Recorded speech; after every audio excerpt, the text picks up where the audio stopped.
Sa number 2 supply sang tubig sa Bacolod, nagnubo tuga sang tig-ilinit.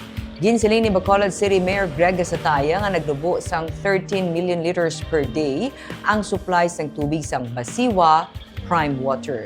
Inibangod sa nagapadayon karon nga dry spell. Kung sang una sarang pa sang Basiwa Prime Water nga makasupply sang 100 million liters per day sa karon, diyara na lang ini sa 87 million liters per day. Sanig sa datos ang supply sang tubig sa Bacolod North, nagnubo gikan sa 24 MLD karon 16 MLD na lamang.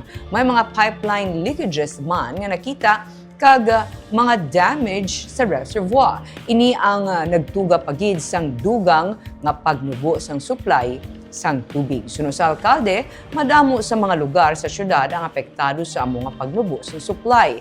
Lakip na diri ang Villamonte kag Estefania.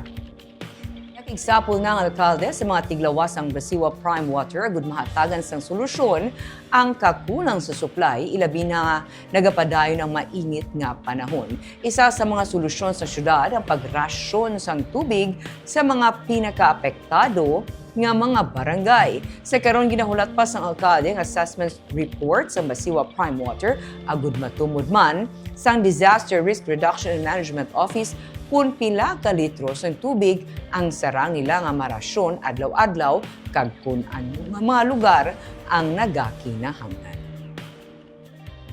Areas kaya may based sa ilang report nagnubo ang production or rather ang supply by 13 MLD. So pagnubo sa 13 MLD plus may mga nagkalaguba pa, apektado ang pilagid ka areas, Villamonte, Estefania, kag-iban pa nga areas sa syudad. No? So mamit na ko liwat sila hopefully by tomorrow siguro para we can have a clear picture na in preparation natin padayon kag nagamatamat lala ang chimpo kag init.